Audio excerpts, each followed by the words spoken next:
Kobi? Yeah. And then also Mam say. Mammy Chichi, when you are near a crime before so a channel. Nana, ya dear Tiana say, bears are finny. And minister or that foreign affairs are no.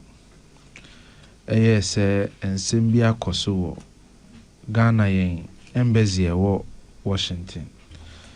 Inti obepese auditor general bekona wakoyi mu hwehwemu na auditor general so koye ekoyi mu hwehwemu owiye no ode nkrata betudwa nkrata no ye 220 pages 220 pages na what kind nkrata na de kan no obo nipa bia ono auditor general no se saa nipa kuwe mu na omuhuhia ne paa wo ne hwehwemu a oye no obo mu nyina din nana ya na me din enka ho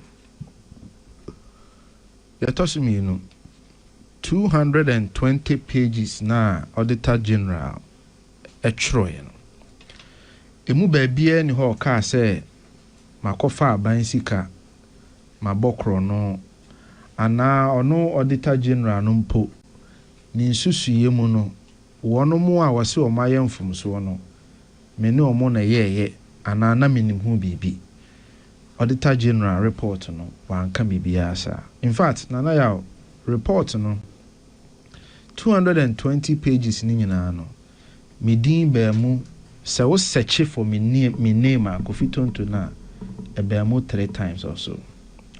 Na 3 times na ebe mu no number 1 na a table bia na omaye a list enipa ya disika bi ahwo manim.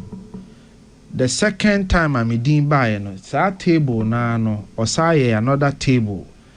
The first table no the list enipa be sensia and a second table no list enipa 28 a mu nyina ye embassy staff a no sisika bia omonsa aka ansa na the third time amidi mamu no na accountant no chire sika bia nipa bi nsa aka na obo medin ada odi sa sika no emaame na ya ni nyina kanfu abesi se auditor general ne se ono auditor no eko embassy ho so okoye nhwehwemu no wan shedan hu sika krata bia se yawa 500 kwame afa 200 ana 300 nemum enfumso ne niema bi a ofri se nipa ne yeye no ordinary bubu na ono aye ne calculation a osusu se company bi a embassy ne ye adwuma no saa company no ensa betimi aka $19 million. I have a very instructive power. Auditor general na who any financial statement say $19 million or say or no ne de na dream bubu say embassy no say mfie num na oye nhwehwemu no say omo ye this number of transactions ene or de na dream bubu a be say 19 million e betimi akọ company na embassy no ene omo ye adwuma no na sa company na embassy ne omo ye adwuma no company no ye voluntary contribution I say oni obi ye adwuma na wa ba say o ye bibi nti obeye donation the company ni ye voluntary donation and our contribution to the tune of about say 24,000 na sa donation na omo ye out of the 19 million no reverend ni here donation na omo ye omo de sa donation ne koto account bi ma ye friend welfare account na sa sika na omo de koto welfare account no no enu bi na embassy mpanyimfo bi a na omo hwe sika no so no omo tua ankrankra welfare ama omo no ho no omo kofa sika ne bi free report ne so anka se ankrankra na ye tua welfare ne bi ma omo no na omo nim se account bi wo ho na omo nim se obi abeye donation na omo nim se sa donation na nipa no beye no ofa akwati kwan so ne nya sika no report na anka bibia sa wo je report ne kan ne se enipa bi nya sika enam omon ayonko fa bi omne ana adwuma bi omne embassy ne yeye na saa sika na omunya bi no eno na omude kakra bre embassy no as donation na donation no embassy ni use no odi bi twa ankofo ka as welfare intimi ko fitonto no me ba me ba mu ni say table na o kan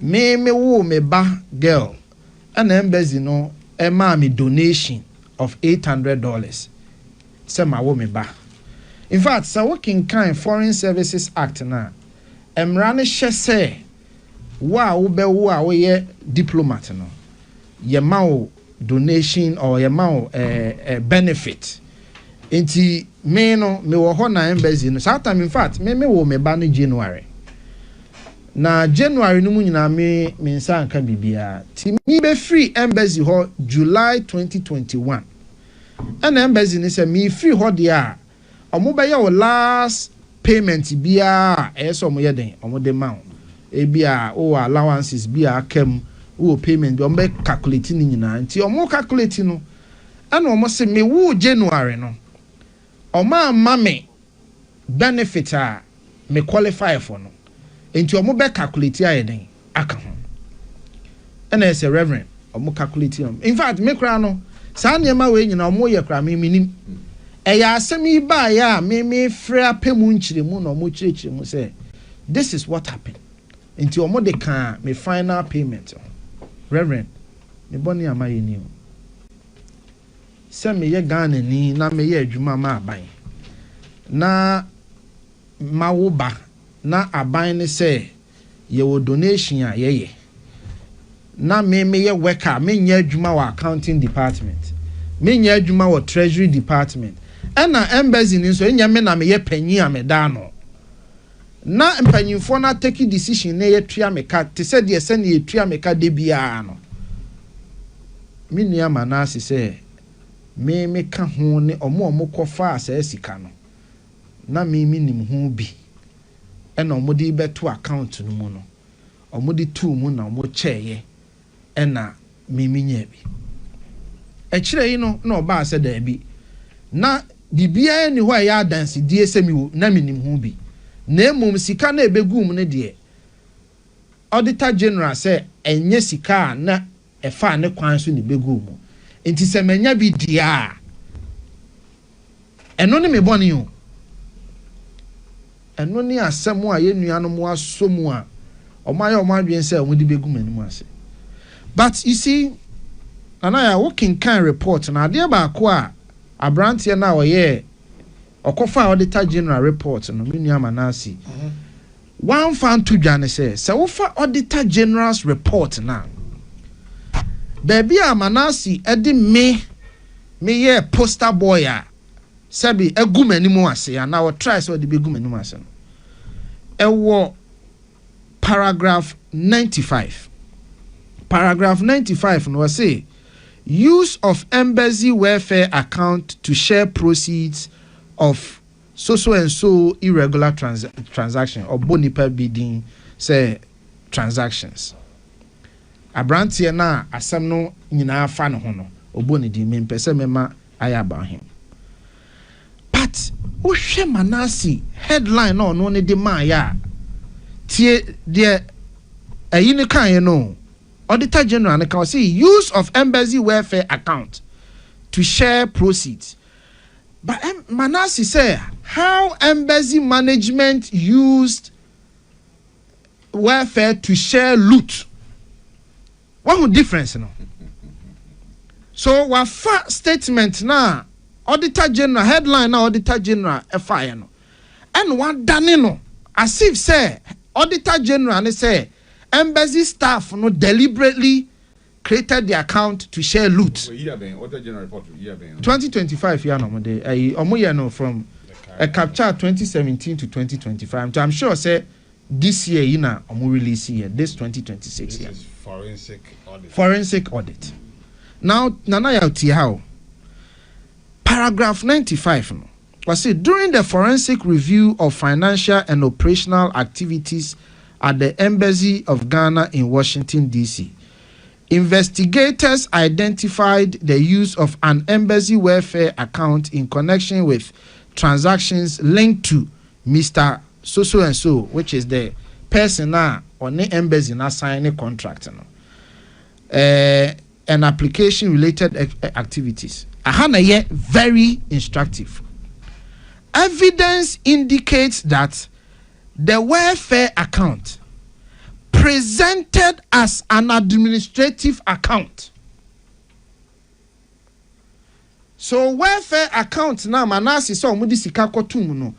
Auditor General na say omo omudi sika kotum no need your managing one presenting say this account or presenting say administrative account. Meaning that some mikra omo catch them ya. And come and can't let me say this one, but catch them say administrative account. Very instructive part of the report. He didn't cite this part to the Ghanaian Republic. This part now actually say there was a conceal of the naming of the report of the account. No crano, you conceal the name of it or the intent of it. Manasi and fan tuja. Creating the impression say mimi na minim, mimi nye financial officer, mimi nye treasurer, mimi nye accountant, mimi diane say me ye adwuma, me kwa adwuma na sa aban say ye betua me $100 a month. Aban na so obama me $100 a month. Account to aban be kwa kofa sika na free so obefa free account A, account B, account C, and obekwa kofa free the account Citibank, Bank of America, Wells Fargo. Anya masem Ghana buy na menini ye adwuma na o tua me ka meni a otie. So company tua wo ka unim bank account okoyi sika na free. Reverend, now ye adwuma wo forestry unim account na forestry treasurer akoyi sika na free. Account number, account name. Enti se me ba mawo na me qualify for benefit na ye tua me benefit na. You are saying, say, me my boni because I should have known the account it came from. Adena mu ye nipa sa. Adena mu ku nipa hu fi sa. Anya na wonim de me ya. 19 million na almost afa obi nsase no. Obi anka ho asemo. Manasi report awaye nyina won chirechire mu say 19 million no auditor report ne say enipa we mu ne faaye ne koha ne ye cheni eno de won kan ho asemo out of the 19 million na de ye no problem here $800 na se Ghana ban ahwere 19 million Ghana ban ahwere 19 million Ghana ban ahwere 19 million now you journalist I will say o kasetia ketase sha 19 million de ehu hia wo $800 Kofi. No. Numso we are not in there. I so painful. Oh, Numso Kofi. I so you see. Kofi no anum nyina me de manusi. Unu anum nyina se humi. You see me na ya me de manusi. Na anum dia ya me ya. Media me a politician. Enti these things etomia enya me ya. Ne dina wodi betu dwa no. The list now what 28 no di betu dwa no. 28 people. Papa ba akubi wo mu a onye Ghana ni. Oni embassy na ye adwuma 30 years. Yewra alanchermante on the driver no. Yewra owo Kumasi ambassador ya o free Kumasi mrefi. Ajikum, Ejebewa, Hajia for over 30 years no ne embassy no aye adwuma. Onye Ghana ni o. Twi kra wante. In fact, okọ retirement kra me yesa akosire ne se omeye adwuma nam na adwuma ho tienti. Nana ya na adi ni din ato abonten bi. Na nim de oje wo $300. And you create the impression say sa papa no so ka wo mo a omu create here to loot and share. Innocent man a one embassy na ye adwuma 30 years. There's another lady so wo mo a ono so ni embassy na ye adwuma 27 years. She's almost 65 or so. Ma me panyi a sebe ono no wani embassy ni ye adwuma ono no onim de ne wonye bone wonye hwe no ono so di ni din abeto dwa ono so je $400 dollars na de ye makoma ya and he said there is one lady a was free mo. Ono no embassy ho ne ba di kan free mo. And so you can see say be ono ne ba ni free mo kra na ye de saa benefit ne ye den e man. Unfortunately, a year or so later, lady ninsu a free mo. In fact, last year na lady ninsu a free mo. So imagine say what did ni to dwana ni kunu. And then the mag girls are free no mu nyini. E hunu say omo maami dini. Na narration a what ato so ne say omo maami ne ko kreti ye no lutu ye no share. Innocent woman.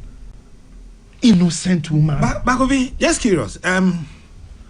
What is the practice? Ejuma for no mo ye ejuma ho ni nyina no. Obi wa ye ma no welfare benefit. Obi enya yi a ye ma no bibi. You see, the me nim ne say. In fact, me call ho no say obi nya yi a to da bi wo kra ye personal donation e de ka ho ne de ama no. Ena apparently no embassy na nkasa no had a welfare account dada. Ansa na same way baba na ye gi omo two types of employees. Ye were their friend home based and ye one their friend local.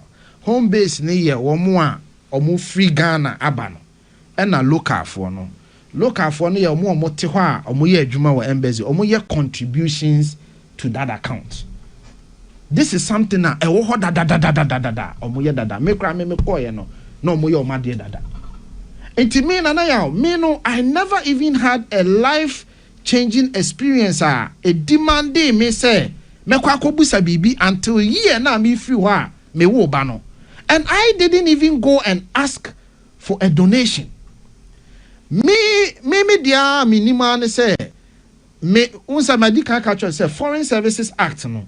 So we diploma now obi a we adwuma na wo a qualify for these benefits. Enti me kura de me nim ho hwe me nim so welfare de omo chew. I'm not even privy. All right. I'm not even privy. Enti me dia me nim an say me free ho a omo de ka ho a asem yi ba ye na me frɛ busa mu say yesi me gi $800 bi. Me frɛ accountant no who was there at that time. And I did that because same way by Tuesday. So Tuesday evening around 6 p.m. na minyano. And I'm say almost say mutia $600, $800 bi mami. Me pacho betimi achirichiri mu achire me. Ento ono na bekas Kofi won kai obaketwa na wo no last born na wo no mra na wo embassy no. Ono ento wo share report ni mu a page 127 me responding me kan wo mu say it was for birth. Sometimes I can say COVID to you didn't try. There's plenty 800 USD you collected. It was only Subway that you got for me when I visited you in Washington. Also Subway anyway, COVID to ena yate nenkano. To wish you Alicia Nakwe of Stanbic Bank Rich Branch a glorious birthday from all loved ones, and Mickey the Trouble Darling wishing you Alicia Nakwe a glorious birthday. May God continue to be with you. Kwa go uzumana yene? No ya okase. Ano baby I don't envy Kofi kra. David. Paja we num kaka na twemben ho. Na Anko soroga. Se we adwuma e wo aban mu ni ade a especially civil servants. They will set you up. Nana ya say yeah Kofi wo ye no yam first kana ama no. Name by the way o man ya he. Eno nya asema ya discuss. Yeah. Na o ko na first one wa wo. No da. Okay. Nana say owo ye no yam fa ama no. Nemu time a o be fi ho no. E na ye de man. A raise question. O kind report no a yes City Bank a raise question about the source of money no a I account 19 million. Emma Minister of Foreign Affairs. No. City Bank didn't raise questions about 19 million. Citibank raised questions about a particular account, which is what they call the welfare account. Is it not the same account we use? Can amount? Yes, but it's not 19 million. But I know about $24,000. Okay. Remember, and I will say 19 million. We read the document and there's no financial evidence. Say 19 million. Afa baby. Auditor General ne say only the nadwini bubua. Company na embassy ne partnership no could have earned could have earned 19 million. But Auditor General na access to that company ni financials. So the Auditor General cannot prove. All the Auditor General is saying that that company that could have earned 19 voluntary donations to the embassy in the form of 5,000 BSME and so or if you then a minister so authorized say that account should be closed. So who read the report now? Embassy staff no, management no, because embassy no. So the other thing is say be a friend head of chancery, or no head of administration, or no free foreign affairs.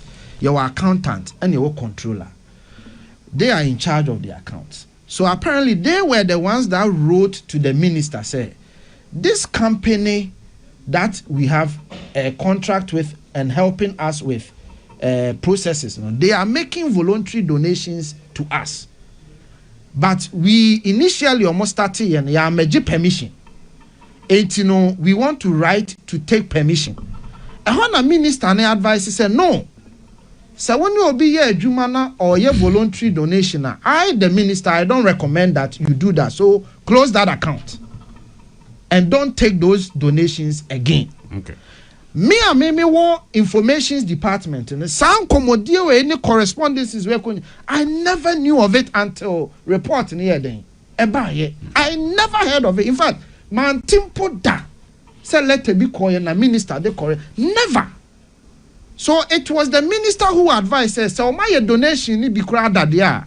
No problem. Moon cancel the whole engagement with them. Now moon close the account. No. Now me as a minister, no. Me impinsu say company money or more ye juma beye donation amamu. These were the discussions they had with the ministry. And I don't work for foreign ministry. Me na me under information ministry.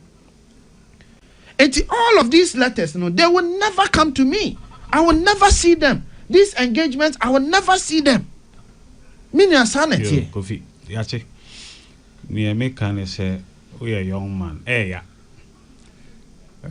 As I'm saying, ebe church or come, you crew must send a chair. And I can say, medical civil servants once some say, you are glad they will set you up. And maybe by your sports minister be. Na okodi edwa the coffee koye duane kra officers be catch oh honorable you are entitled to it oh bring the receipt we will pay ke di twanwum okromu a enam so ma minister no ehwe na adwuma under Professor Mills ade o munim say you are not entitled to but yenim say you don't know the system it here the ba oh honorable be sign ebia enema ya edwa ye kodi bra wi kura ne boy say ne de bo kese ayele akoto so se ne ba ebe ye ho e wo kromu a Kofi misusu se ebi na wo de yakoye the sometimes asamba you reflect say hey ebi ba e say na me kan at that time enemi ne bi ato me you obi sana ne akasa me chiro ayi Facebook say hey Kofi tonto so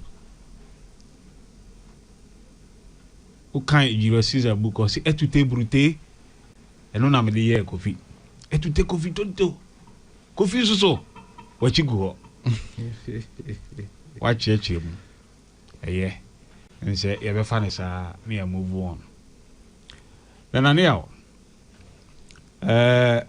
me come and no Kofi ankasa chair na say but me can say we say obi a drive 30 years ma me panyin bi anya wona be come say mama. No, I'm not saying they are matter for Jaom, no they should defend themselves. They have a name. All right, Martin. Nara akase. Watch them one. You fat to us You see that, or say, Nana, I can see, you see that now that the surveyor's tape measure has hit Kofi's house, he sees the bad nature of the surveyor's measurement, translate it in tree for him. When he was, when we as politicians allow sensationalism to thrive because it is against our opponents, this is how it feels exactly. Don't go for saying Deputy Director General FNA. Me my politics. National Service. At least me politics. Me the abroche de eka over 16 years. Me back Ghana active politics mo. There's 5 years. Nana, you know my politics. I don't destroy people. I don't denigrate people. I don't insult people. I don't frame people up. So yes, A, B, and BC. Baba Nahine, Sabi, who tear me all these years. Reverend T. There's never one day. Ananaya Krakan and say, me answer na mekas and me redia tiasemnas. I don't frame people. So yes, these instances may happen in our politics, but I'm not one of them. I don't frame people up. I don't.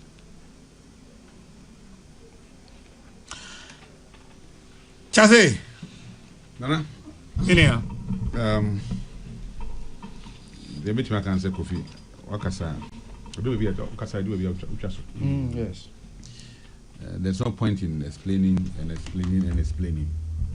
My boss when you be connected was saying somebody say no cry. And there are people that will be to explaining themselves because nipa na or they are never trouble. They want motive. What they are saying. And he will set you up. What the answer if you keep on explaining yourself. The more you explain, the more you are losing. And maybe the Americans say they are watching movie. So we say after they work in now, if you are a bonnie, and so be you one. No, you one. So what they are saying. Okay, now not the own tier credit 80. Because I'm buying any but Chichimuno Cosmo, no be creepy because any day some number. When you come, I'm incorrect a PC. Now, if you have some start here, then so what you say. Tipovi Obianim said, Reverend Medasipa, here, and they or my and the Inas him said, I am yourself soon near buying it here. Ghana, who's will be any idea. No, be down for our. Yan celebrate to be a one we need that. Maintain that. Won't say, a month for any idea near you be a D. No be one by some near true be a boss. The refuse wants reading any party. Soon you're buying a deal or man. Debiana, what we do is to say a very funny fault. I won't call for any other some heading. I have a trouble on team. Now, the beginning say, won't do on Sabbath, which will be soon a moon nine a day. Also. Trust them say, I need a day and so. You'll be brio, Muja, I owe my time, you answer Kitwa. And so staying Kitwa be will be the mono, and no more wedding. I can't want them to go. You've explained yourself. Can be bria, and we are now can be a yanka. Matter Reverend, that's it. And then, most of my buy, as a name winning the with him. Said a Diason and Mason album. Reverend Woody. Oh, the kind of religious and the kind of. And now, my can't say Union people before call about also. Na regional level, wish them well. In fact, Minia Okoboy, a great Accra regional chairman, why that you have to know Babe. I tell you, I see a coffee, they will pay Nibia already 78 years. And now on any economics, the MPP. Minia no me in Tiaga. She has not from Napa, sorry. Yen so dear womb. But yes, so dear as a bit. Oh, boy, against 78-year-old man. Now, in 2 years' time, no, and I next year, no one will be 79. Now, what do you want to call the campaign? Greater craft for. Wait, you can say, come on, them. I want to post the co echo. That's what about man, no Kobo very German. This is the man that cut you across. Obia. No more dog. Because I mean, me won't show the book food. Said you will see any near Mafa. The Casa ye, the soon in a buying Bibia. Because a sefata. I mean, at least why MP into a experience or study elections. Enti oko se wuti na paya me mento aba ni bi nka metro ma they will show well I mean say me menda nu 5 p.m. no na abana obia to ma o obia betro ma na other person na 0 yes bia say bi o on sem fata but we all do it there say okaka cancel of cancer elders ho na wodi ni nim dia wo abatu mu ne ni mpanin fie no so e de kasa kire mrantia ne maba wa say ba say niema e koso na okokura na wo ye chairman at least wo papa no 78 years ye obetima wo bibi ni na kono akwaje advice menu ya Moses aboso so e ko me wa Moses courage regional organizer Moses so so ka de obi an contest no and obi contest no I don't know obi an contest ko obi akra baby nti no Moses so ya ye we show well menu ya pa ne me yonko ne madam fo so owura kwadwo ba Ajiman nyesa ne frɛ no Eastern region Kojo Boating Chairman Kujo Chairman Eastern region fo nyina beto aba ma na de na auto aba no mo I mean na me yi no na me gusu am yi koyi Assembly grade Chairman nyame nhyira pa na de o ye ma me de me nka nti me nka na fidie so ba de me sre brade nhyira say this time round there last time wo koye Chairman do nipa na this time so ko na odo a wo ma nipa ene wo party this say the way on yementi mi sre nyame so hu mobo na on fa tu no ko late one simun fan show on sem this was nana toda na kofi wa hanti aja eduru ho a we dey me dey prefer ni ansama ba religious so ko be ka ho sem MPP for me hwe say about 4 regions on was 0 seat any regions be on 1 seat is that me ho say Bruno East 11 seats on 1. And some conform percent conform no post. I mean, that's what we are serious that day. I'm not percent Obiko on the post. Is it the party or the? They come near my cost like they wish people go on a post. A contest on ye. Now, me nuya baako. Men ka dey Peter Fachemi. MPP nti obi hwi asset go no so. No na the Chimans North DC and Bono East. Bono East as one can. She asset egu no so. Man 77 fan chairman ni ba akokra den. Say man ni say ni pedia pa. Enne or call regional secretary MPP for Montoba Mama Bono East Peter Mensa na omra mesum na say Charles wo a woni a party mu a na say why you appoint all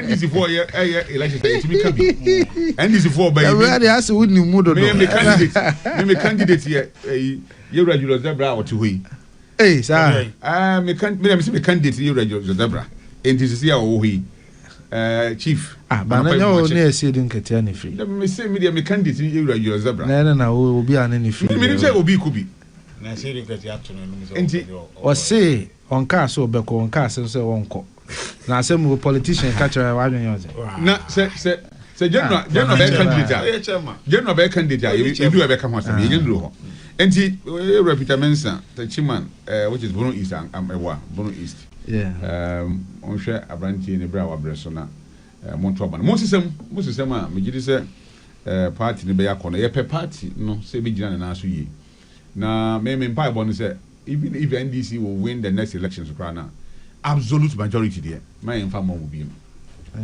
if MPP so na eba absolute majority my infa mo bi but party ne se opposition party ye weaker definitely no the ruling government ne be koso anya numbers na what is here na the OPBI den all the aye and so am why democracy ntiana na dem libesi ho but then nyame hira mu topic am de bai me ye kristoni na me osofo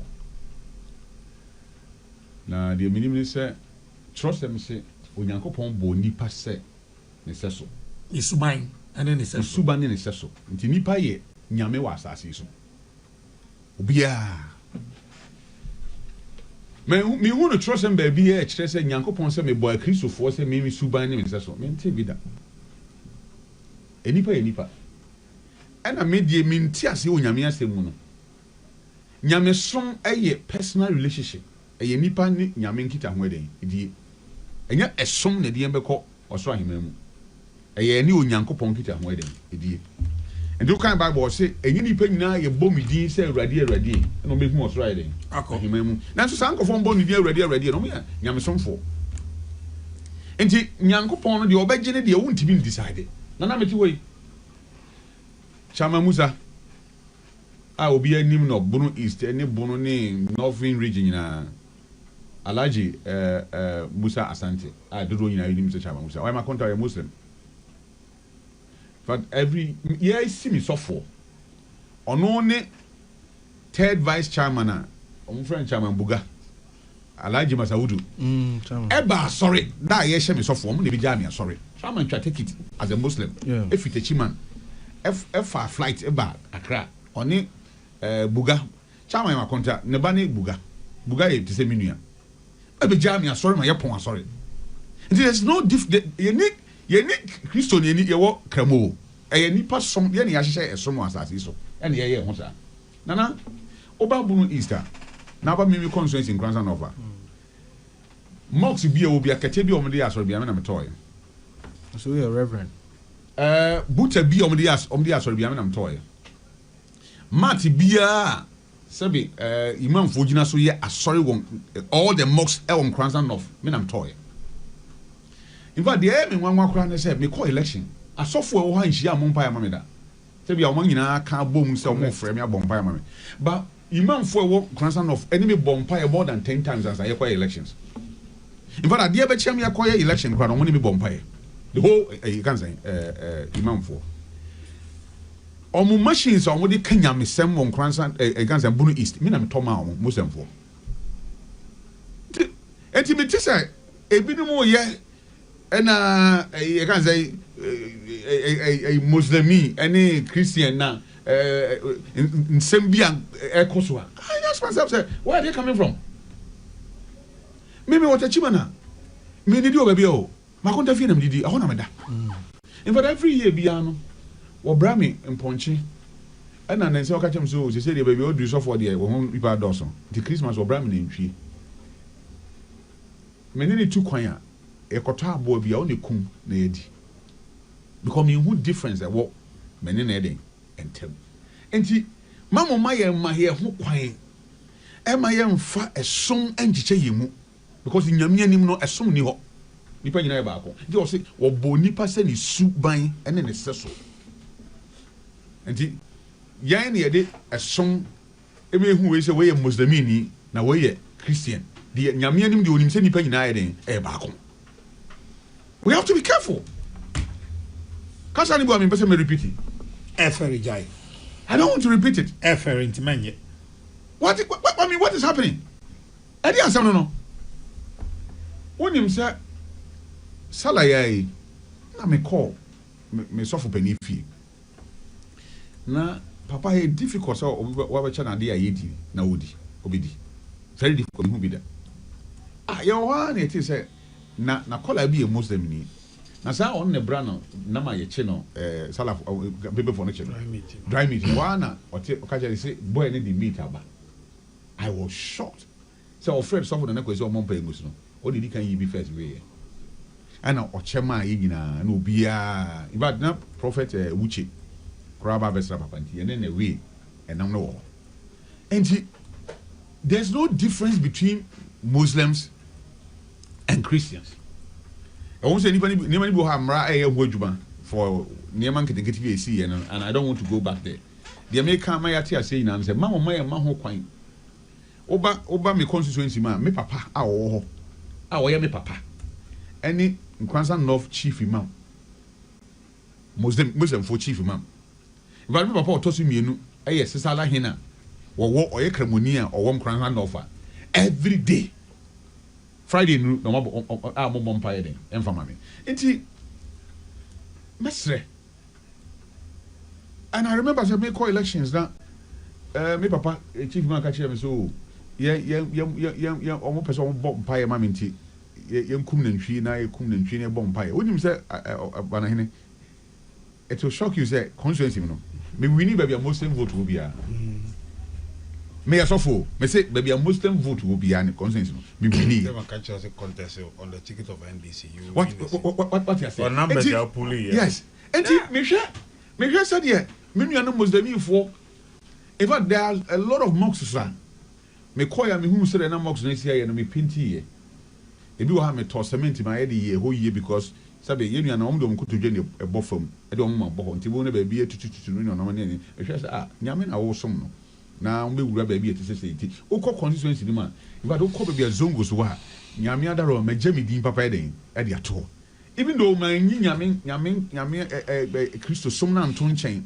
de se me ye ma nyame asori bi aso so a ye Kristo som bi aso de me ye but me hu dwiri mi se menya me kra me nuan ma sofo no sebi nyame fa so ye nyame bebre no anka se o mu twa hia abompa ye de amame nanso so led by the chief imam no enim se me ye Kristo nim na me ye sofo no etimi gada imam fo ni nyina na o ma ba be kan Quran no o mu wia na o ma obia pledge ne support na o ma bompa ye gina o ma obia bompa ye no one individual bia bompa ye nti ebe dey so bompa ye ba say nyame nyama do mami ko wini na be wia san kotwa wetia me be yiza na be yiza da bi menyini nti we kire me pefe e dia dance ye say ye Ghana ha no ye ni nchichemu e wo ye mu na sora ye koyi bana hine ko Roma me bwana me ko glorious way power is also ojai Medina dia no oh ai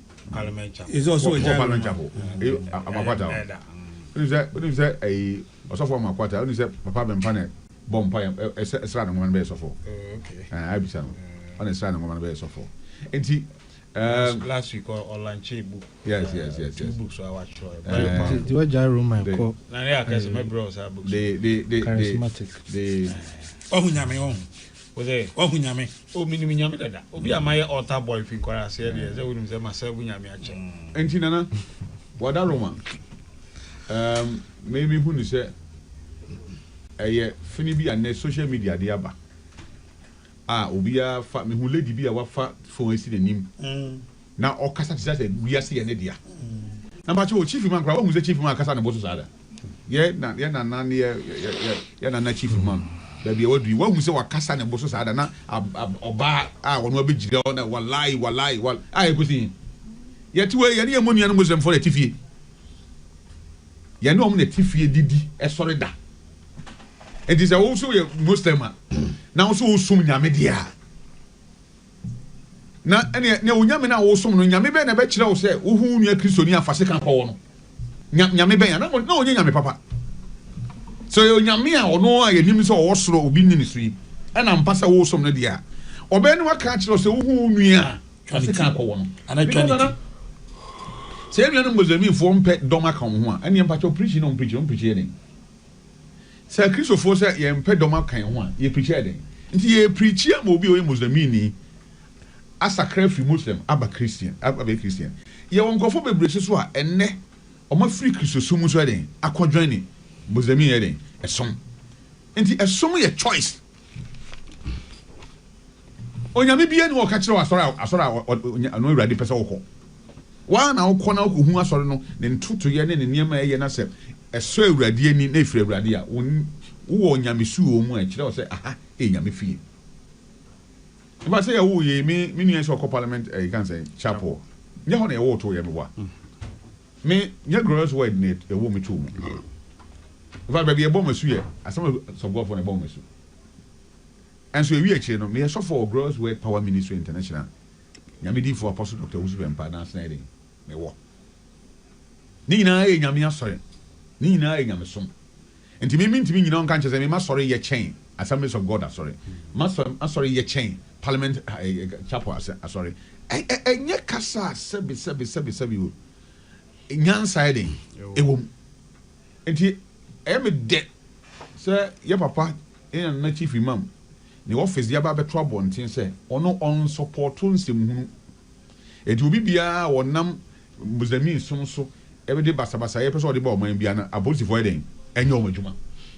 So answer na mean to say Christian cancer for kasa there, but as man of God am way me gina so kan kire ye nuanum police for say ye ma perper ye ni mra den ye adwuma obi obe preachi kofa 70 oye ne bia be ba o man ni mu a ye ti ho ye ni obasa bia o we nam amanyoku am ye wo mi nya bibi ni ndc nya muslim for na Christopher ne wom anamebwa I've also seen Kofobi write up say Mutaka na ye can say interior minister ye heard you obey ni yi me feel say na no statement on better abonte no my respecting him more when a video no ba abonte a who say ye nua brantie no e de ekobo obi ani so police station.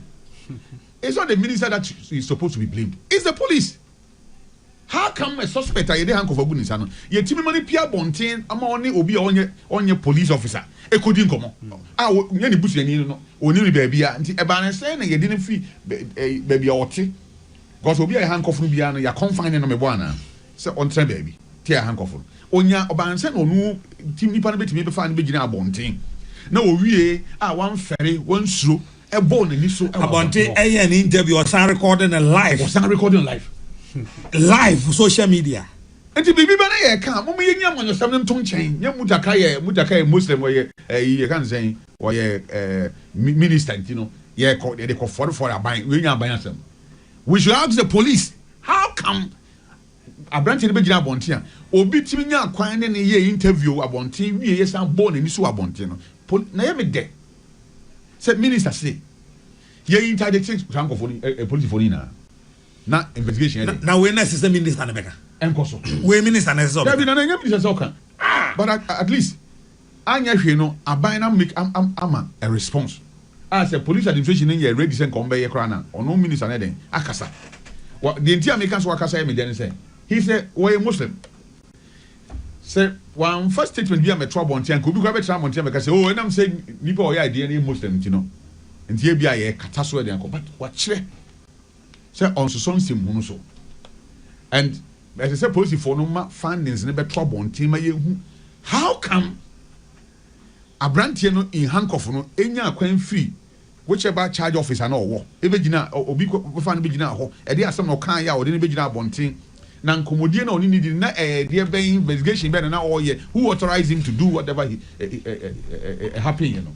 Now, say at the court because that's a statement. The police says he will be arraigned before court. I'm here to see say court when Edinago. Now, Reverend, when we say nipa na obo nipa na so. Yeah. And then the police say on my channel. When who pictures no? Yeah, but who pictures no? And so ye wo montem.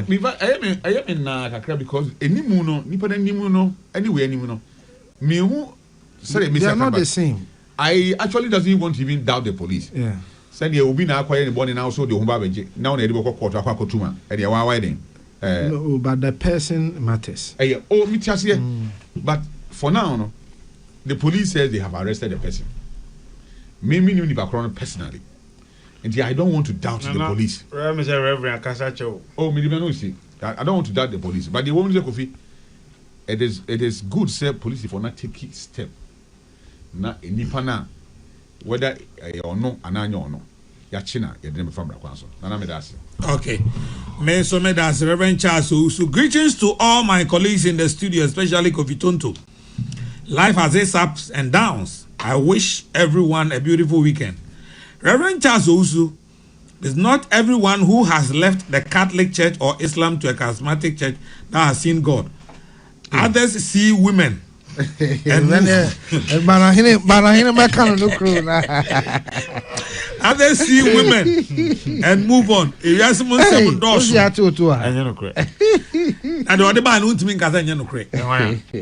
Godwin Akogan. Boss. Cardinal, good morning. Okay, George Quating, we've got to leave it here. Okay, Reverend Intim Fojo Marching, if there's no difference, why are we different? There are differences in the religion. However, that should not divide us. Religious tolerance within a diverse belief system is what we should be preaching. Demonization has no place in God's true worship. Dr. Kabila sends that one. Banane. Na name say Reverend Akasa Bebre. Say ebano religion ya. Me say na so ya no. Cause oye so for idea. Nasa asam a very sensitive. A religion. And I mean, say Kofi Tonto to actual be on the Facebook say NDC for some of the religion by a campaign. They are there for them. Na let me be say Kofi. King kind of mature in there. Oh, there be a tough one. There be King kind. The tough one, man. King kind, what tough one when he Kofi. Religion, I will chrome one casa boss, Dr. Baumia. Or the religion, I campaign, baby. Okay. Yeah. As you say, you're Macronica and some baby. In fact, I don't know the kind say. I don't know you're the first Muslim vice president at Wako Jubilee House. In fact, election 2024, I'll be a candidate. Your core campaign on Northern Region, Dr. Baumia. Say, even though John Mahama if enough or a Christian, no, a Muslim candidate, first person will be your Mampanini identity, Muslim for Yinanya and support. In fact, and next Friday, Ebeko Juma, National Mosque Meboa. John Mahama will be he's blessed. Or Kobe Bia, or ni Ahmadiyya for, or ni Muslim, me, or ni Christian, ni ade, or cut different languages, no more count who bomb ni ade. Or call Honum 2024, and now call recite Quran. Dr. Baumia by a honorable friend or a Malam John. Or pivot 20 and they all kind Quran. You see, we a high profile politician. And send be a while can finiye. And dachi abekwa baba ede abesense hukum. Dr. Baumia a fine gentleman will be president will kroma aye. Adejina was here using a religion. Any seen a kwanye. But don't know start here. Fred your mama say we a Malam John. It is a ne. Sekovitonto. Enjoy. It is a ne Kofi. Someone who lies and say you're for religion and the politics here. You people are welcome. Metiway, you open power NPP near several minister. How you Muslim ni? Me kone hopa. Me kwa. Me nim ni ho. No ye na sorry. We are ye di. Religion my and tell me that because it is so sensitive. No man can say crowd only me to me to the boss church me near my Quran can. I ask him questions. Nya dear, it's nya dear every day. It's religion dear. Me pay one some kakra. It's reverend I can't and what we don't know better. Because on we pany ban religion. Na my court and Sambia. Nana MPP 4 a minority. I'm a bomb to say economy ya a year ye benefit. A common quananka good. And then maybe in a check Bank of Ghana dollar rate. Reverend Abasai. You see less than 11 CBC Meboa. And a year go be more. Pumping machine, as I say, this is a pumping machine. Yeah, bar 2025. Yeah, bar 2025. Namoka say, economy ni shall say perform na picking one. Musi yenka one policy ya dia ba ama economy no juma. Ne wa pumping anya policy. And they yedi 1 year 7 months or 8 months. Sibi no egusuja ne na so. So that's it. Pumping machine. Aye, Kofi. Say a pumping machine. Say a day of the Ghana phone you say. Oma miawo no munuano no. Businesses. Bio muni say. We house of. Me planning. That's all topics baby ordinary nka. One my topics me and sabana hina e do no topic. Kofi.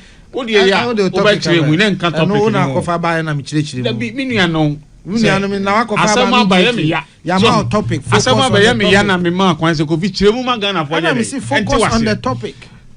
Topic ya na me. I wa he trainer wa han there. Oh, Kofi mani. You see religion the reverend I deal with it. It's been called. Anti Brahman. Mami kan ba bia. Ehun ya economy.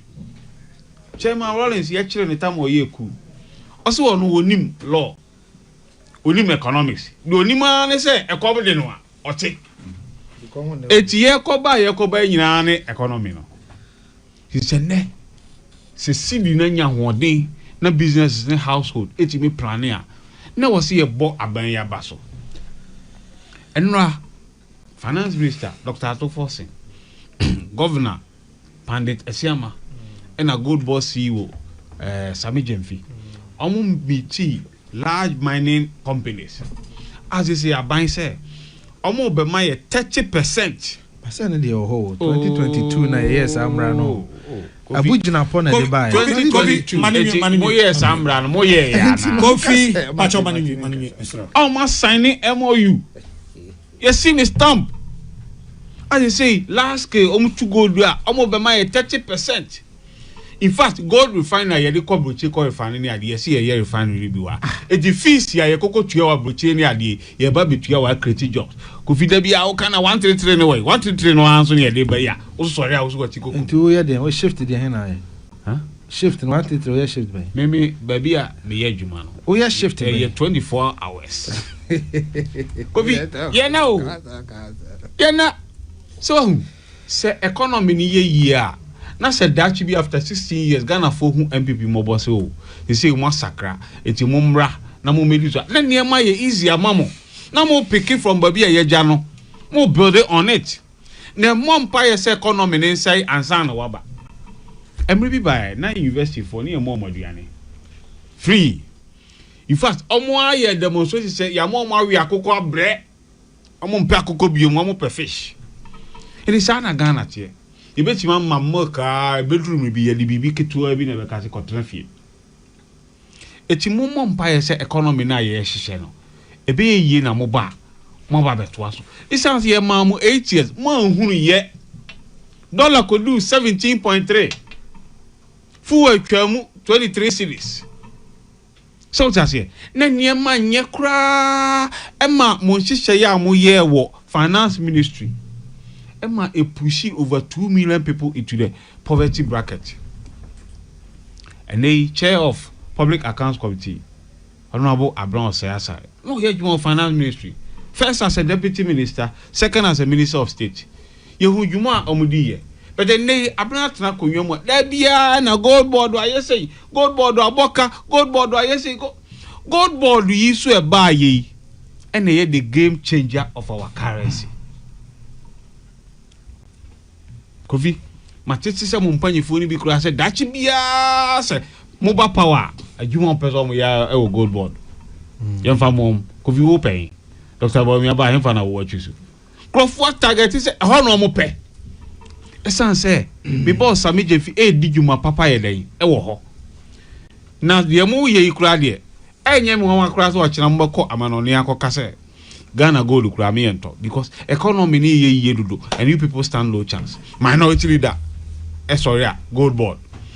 Kojo upon Kruma sorry gold board. Abron Sasa sorry gold board. Now so Auditor General at the 2025 report to Aba not a single adverse findings against gold board. Not as one. Bibia gold board baby amo publish it on website. Afedi e dey any demonization. Etinana yebebo aban na baso se doma joma amanya dayeson pa na o se me the gold board oba ama abeye economy yiye na mpani ampa within shortest possible time bibia fa parliament ni ade a ene gold board e boa ye economy ya ye nyina ye enjoy biji se kofinum e wo se mu nyina ye den e be support gold board activities ye nka so mu ye bibi na ye boni ama ye nka be de omunye ye de me ntwa nto omo so wana twa nto so oh minority leader omo mo ka 1.5 billion minority leader 1.5 billion there 1.7 billion now 1.7 why be and IMF na kan minority leader gold board onye gold for reserve program a Bank of Ghana program we almost start here gold for oil ni ade yes over 200 million na ka baby a wo corner hot yeah because you anya throw baby a wo corner hot throw o say what bank for him difference no amunim difference so that here amunim difference best program na nye gold board for program I understand say what bank for him difference no oh sell more information bana hini jade akogan ka kire se o ba ya akogan na to ayise faade ne fa ba bia akogan wote ho na propaganda wote stu ayefi a wo ye no Kofi tie me ka kire Kofi tie enche ena mo amode ba ye se gold bond I lose obi afom 200 million and they buy gold board issued a statement. They issued a statement. There be money I minority for the assembly bar bonte. Meanwhile sika na nye gold board for sika. Aggregator only I aggregator gets the money from gold board. Kofi, can I have no aggregator? No, you are allowing him to go on so many times because Kofi aggregator gold board money. Kofi, no, my Benjamin. So I own him rules of the game. My Benjamin, sir. My time. Mr. They all count in the judge. Oh, who ya na me now? Mintu when Usubai. Mintu when Usubai. Obi waji $10 hawa mami de nganya de esa mikandi. Nane. Rapia na mi go. Gold board ma aggregators kasi on fankoto gold wa. Sika na edi amano. Na so supply su gold wa. Gold board ni problem ni sense obeka se waboka. So mama 200,000 supply gold of 200,000 at the end of the day what close you said 200,000 out there but I work gold board a book soon it is obia fausika a gold board of one so it's in some no more chiremua yes I'm tum foot truck microphone ni ade na mo kan just demonizing gold board because who say gold board don na aboa economy ye da bia mo sorry a gold board be shanka nyame se na ebidi kan se na yi dollar no aba ayi 10.09 ayi ayere eko eka September kra amanfo be kra niam yi na yede dollar ekosoro but hwe ayi de ekoso yi ti Ghana for epese Kofi mun pe bibi foforo enye na mun support gold board ene the economy na ye yi a mun nyina mo yede mu timbi we benefit Mate, banane medase.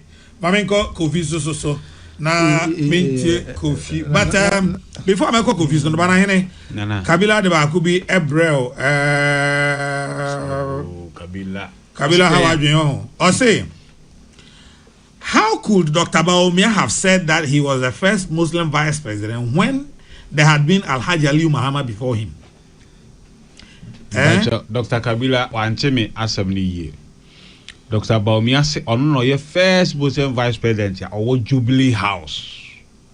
Ali Muhammad anko Jubilee House. What are you saying? Oh yes. All right. Ali Muhammad wanko Jubilee House. Mate, Kofi for 15 minutes na. You see, Nana, very quickly, bana hene or the coffee for economy. My main debunk a few things. You see, 2022 November, Abu Jinapo issued statement.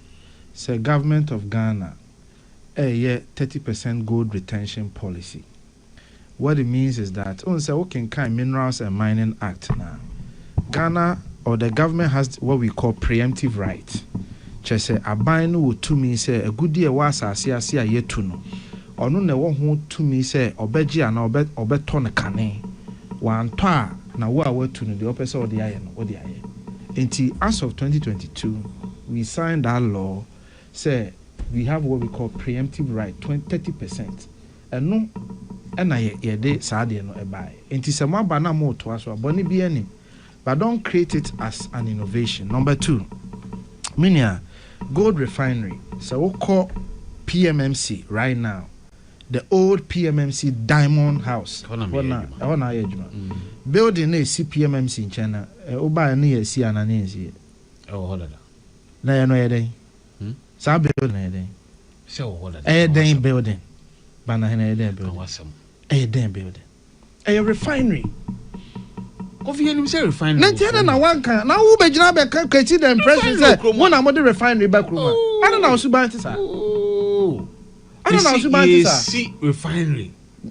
Chere me dey am see refinery. Yes. Dey mo ye ne say na woni bibi. Refinery na mo beto ye no. Eno wo ho. E na Sameni Gold Coast refinery eye adwuma. Look, I know the industry very well. I don't have a problem say Sameni Gold Coast refinery eye adwuma. It's his policy direction. He has every right as a CEO of Gold Board to take a policy direction. But the truth of the matter is say, mo beto refinery a Akufo-Addo see ye e inaugurate ye ana momo buy and ma take but don't create the impression. Look, the first time in our history government of Ghana a partner and a private company to build a refinery in this republic. The only private owned refinery wahane Gold Coast money or moye jumani boni bi anim. So let's put that on record. Number 3, you see, World Bank asema what can I say? No, sorry, World Bank, IMF asema what can I say? Central Bank Emma Gold Board sikaso onkoto gold. Now gold now okotono. There are discount losses and then there are exchange rate differentials. Culminating no eka idea batchitri die 1.7 billion and amamichire. Bank of Ghana ewoni rate. Te say ne banahene ka say aba under 10. Or even say 11. Under 11. Under 11. You are right. Sorry. And the Bank of Ghana rate is on the book on what the year money 11. But when you say Ghana hano, your exchange rate regime, your official on unofficial. Gold miner na small scale miner no ono onfa official rate in Yejuma. But because a Bank of Ghana na this ma gold board intino. Bank of Ghana the Bema gold board at 11. But se sami jenfi ko form hoso okoto gold a miner ne beka kire say 11 ne dey sami menye. Me the Bema 13 and I me the Bema 13.5. Sami betimi negotiate the aba AB at 12.5. But the bottom line is that Bank of Ghana must Sami 11. Now Sami needs to find 1.5 cedis more or 2 cedis more difference to top it up. And only their friend exchange rate differential. No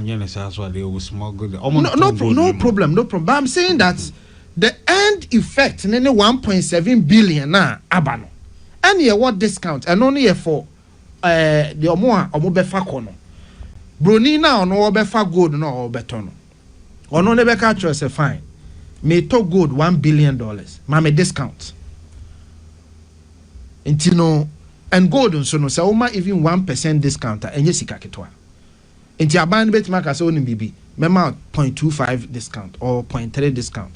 Nefa no emame nefa ko.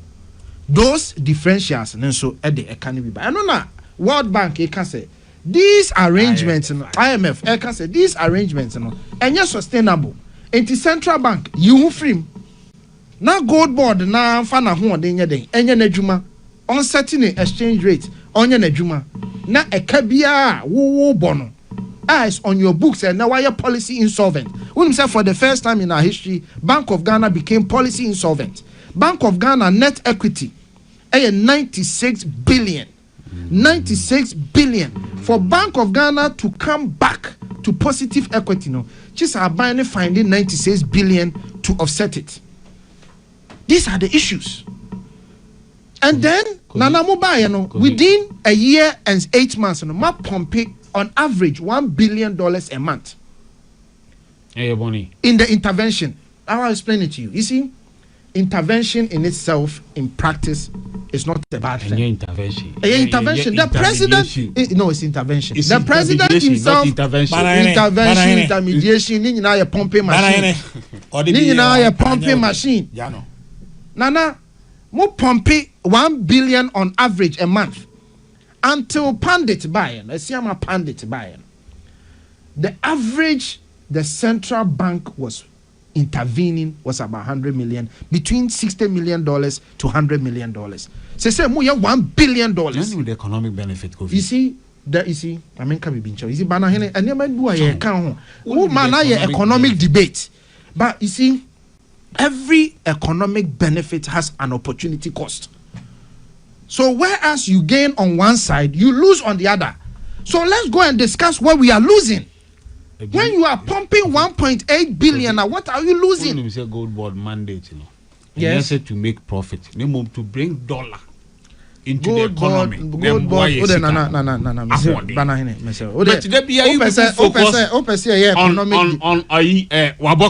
Waboka, a can also about the benefit. Wouldn't be. I walk on a massive. Nana, Oko law Muaho. Your law be a friend, Penumbra. Reverend, in law, there's a concept called penumbra. Penumbra is implied rights that are not explicitly stated.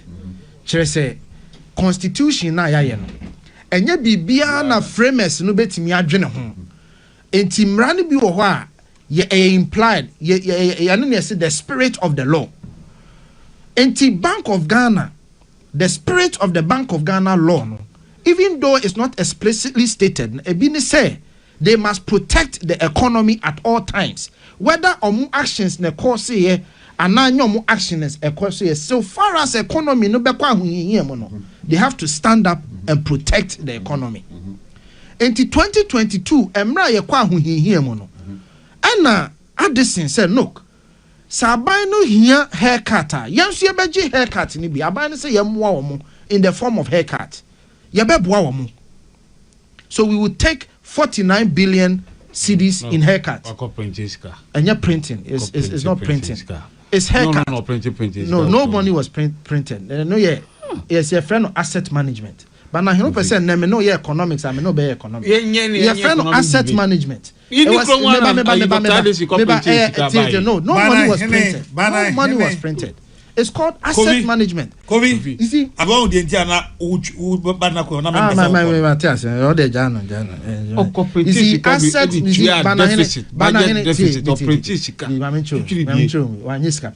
asset management is when the central bank engages in the purchase of non-marketable bonds.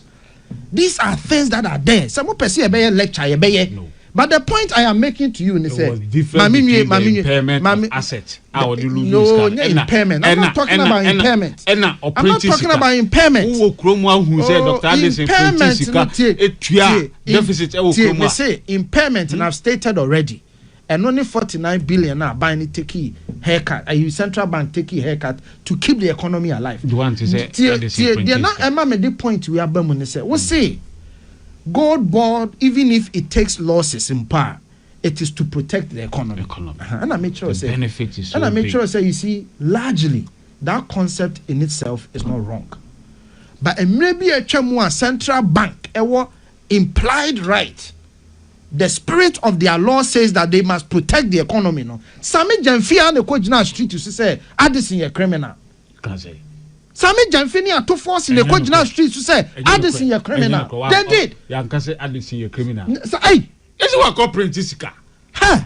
What Printisika? What are you saying? You can say what are you criminal. saying? So, and meba mamiye. So what's Sami ye bibi? Na say at the losses cry bane protect the economy e okay. Addison yet. But you see, I don't know this guy.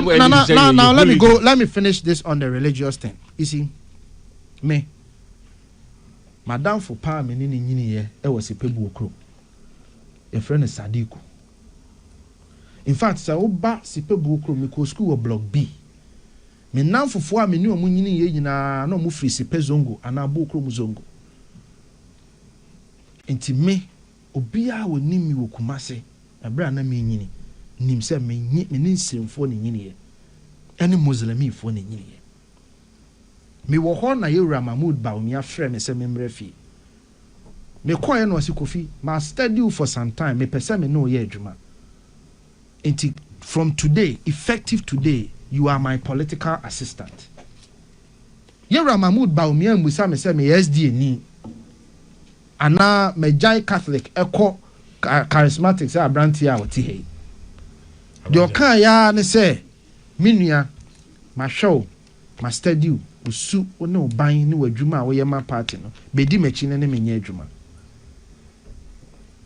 The bottom line to say the reverend kan o my Ghana we mo no say me yare na me ko hospital me ko busa doctor say doctor u free alajo and I say I don't ask that. Say comment de me na me ko di die hu a me musa haji asa wo ye muslimi ni. Wo wachi a wo pe no o musa haji asa ofri yendi ana say ofri hwan. Enti wo ko di wachi nwie. Wo de kwa wo yam kra de wo trust say haji ebe ya mawadi. De kwa wo yam wo betime kun no eno de wo trust hajia ne ba amamuo ni amanyosemu a won trust hajia on trust hajia ba ene de hajia ba be nipa bonini. Look, let's stop it. Let's stop it. On my way, it will not fall. I don't know I can't answer. I mean, what I said was that you will maimun and nipa tribalism here politics. Is that a fact or not? And I may say, yant na home ma afia di enimuno. Yan man nipa bi fa religion and mayor politics. Na Ghana shall stand up against it. The country shall be victorious. Democracy will win. That is what I said, and I stand by it. Yentina ho. Emma obi tumi a o penti. O me papa yentem. Ghanaians will vote. We will elect a leader, whether a he or a she, and that person will be elected based on their competence. That person will not be elected based on their religion. On my way, nye Christo for dia, and then nye Muslimi for dia, and then nye traditionalist for dia. On my way, this country is a secular state. It belongs to all of us. Yatna eni GMwa wari hu aye namfufu for years. Why is it that a dramanyo samua and ye kai baby will be free? A dramanyo samua and ye kai esuma will be soon. Let's stop it. Ghana, the aji o my way and say, Minimi nuaba na hene tiha, no ye NDC ni, na sebi minya asemo obejime. Bana hene tiha, o ye NDC ni, Reverend, onye MPP ni, ensu mi jidi sa me kwa hu hie mo na me frɛ Reverend na, obejime fel so, bana hene bejime me fel so. In fact, me sister free mu, me nuanom NDC for be support me. Ebi di sika be support me, ebi be ye ne be support me. Me nuanom MPP for by, me nuanom nkremo for by, me nua baako ye friend Razak or Tamale. O dem ponchi mienu na bre me. O ye Muslim ni. Minim Razak wo ba bia o. So ne ma oji a won declare also. Cash a won declare. Cash and ponchi so a won declare. So be. Me say nana. Hey go fit me nua yi every northern region. E di nuane ne moa ba say Kofi o sister we film no o te said the menua wa yeden we film Razak Mishiano or Tamale and ye be semia obedi 3 days e wo Kumasi. Al Hassan the same ono so Tamale obedi 2 days e wo Kumasi. Please on my way yako too far, yako too far to allow this to happen to Mesre. Minyanum Muslimin penyinfo, minyanum asofum penyinfo, mama yen sorry. Mesre political parties. Let's compete on competence. Let's compete on the preparedness of our candidates. Yes, make sure say esum enchichemu. Esum enchichemu ye boni wa man bi so. Kenya ni se na yenya hojina ya betena ha ye kasa ye o kebia yesuro se obi de bomba ye den abehya ha tinana me de manu besi na masere se yenyi sa na ma na mfiri amanyosem examples are mini atena ha metimi ama so many of them ehia de ye wura mahama kan ye ehia ba me de acho me pawasem Nana to Dr.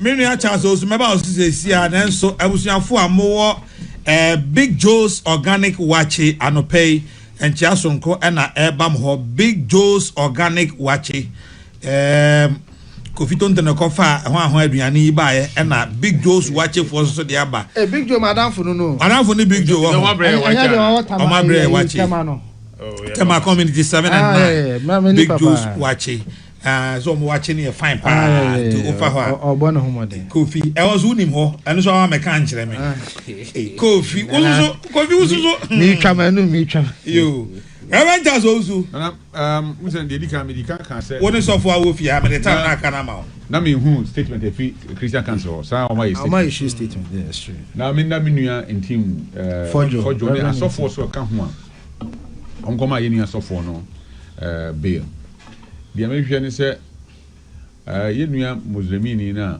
ono de nesem na kana anodi Yes, be almost the meaning. Me kiss you America say. Obi biya. Obeka Samanetia Mohammed. You couldn't say ni pakro. A serious statement oh. In the same way informed Tessa, no one to source answer Munoso. Name where I said Mra any di. I tell you when you bill heading a coffee. And then a man sometimes and call for opportunity can say Obi could di atema. Yeah, reminding Pakro. Obi e kasa yen twa ni pedi. The sister ni Pakro en coffee. It's not right. Yeah, yana sa enye yie nana. It's not right. Me so so tem didie so because tem didie sabi omampani wo yonu yanka woni beji. Ofri wabusu yanka ni beji. O person party win no. Say ka also person party leadership no omko aban mu. Until you will be happy. Until be okodidi omampani atem so ye chewa ye nchewo. Na mom se ye chi obi e wadidi atem. Na obi se ye ntwa obi ti. Kum no na bako heaven. Me na me catch up so kum no. Obabesia so akoye hu video. Na obabesia so na ye je say ni pan say ya man bail so onko fie. What be that? Kofi mbako akoye you see and some no me diama me my recently me kakra say asema chief imam office be kan ya no. Ya papa no waka asem nyina den awie. Just papa no wa condemn papa no statement say ya odeti o man. Enye kamoson koran ba bie ni ho e ho. Me nua Atik Mohammed. So ni so ya Muslim. Yes. Me yonko pa wo wiase. Baako. Ene Atik Mohammed. Me ne didi, me ne bibia. Me so atro beto. E condemn. In fact, Muslim for be brain penny for be condemn. But condemn we are. As some no kind there, see a china so money who says Sakasano, Yabakon, because when you are be fientina sabi, or bear beans so, I won't even answer. I be fat ideas for a synonym. I can't even worse thing than the Berman credit, a kind. And the European Cochino. Ghana Police Service. Social media. Say, Yanasa, ye Ghana Police Service. Yanasa, ye. Sir. Maybe you see religion. Ebe shake his send the chi. Now me be ka bibi e kwakofa oye de dia beto oman ni mu a. Na nya sem yesofo nti ye jame.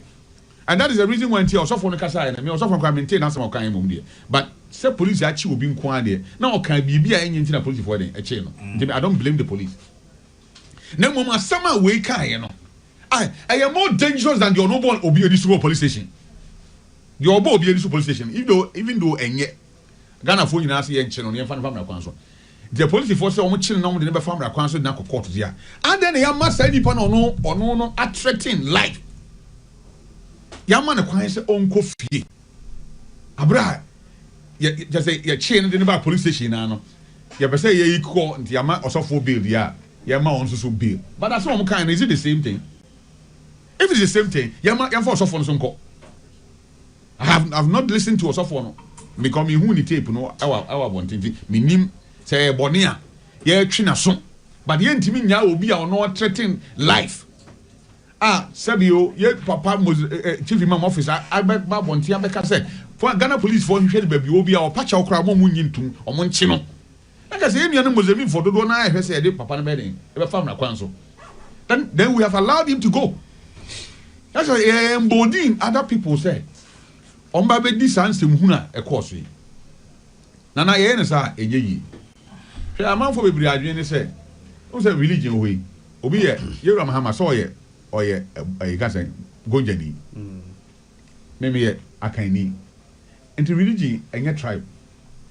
Eye som ku anamboa. Sa na obi so ye akani. Me makonta me kana se Musa Yusuf Asante. Ameka so ye chama Musa. Oye aduane woni fie 24/7 every day from Monday to Saturday. Obi akodi free out the chairman. Oye san oye akani ba pure. Ne maame ne papa nyina ya kamfo. No makodwa ni Mozambique. Enti eba religion enye tribe asem. So obi ye nofna ana so obi ye santini ana obi ye wi ho amane yi. Asa ye nua Ketiamo. Ketiamo so ye santini ba anamboa. And so onitairu. Why kramuni? There are a lot of them. Minua Smala or Yoruba Omia office. Smala oye akani pio. Alaji Smala. But oye Alaji. And see mesre me ka say Ghana Police Service na saying sabe ahoɔden a mo de kokɔchi obi free IMF so etimi de ne ba akra ne ya remind the pakro which mimi feel say ye boa aka ama ye kasa papa ye de tete yen efi ye mofrem na ye adwuma ne ye yi atebidi efi ye sabe ye nkasa mu no ya de papa no se obi di sansem hu na ti sesei na sabe dana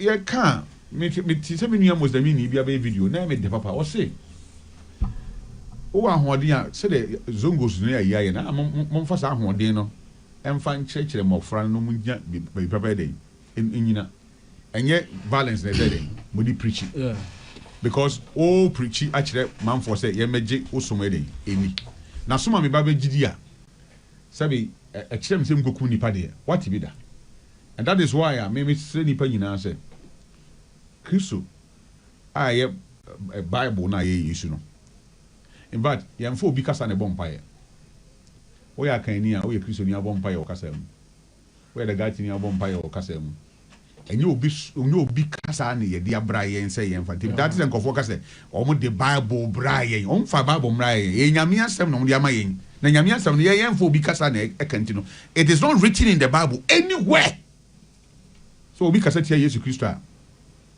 yensi na bo nowhere not even one line onyankopon no kura na wode ne ho kura nse so obi se won som ne kura ye nyaa ni bakro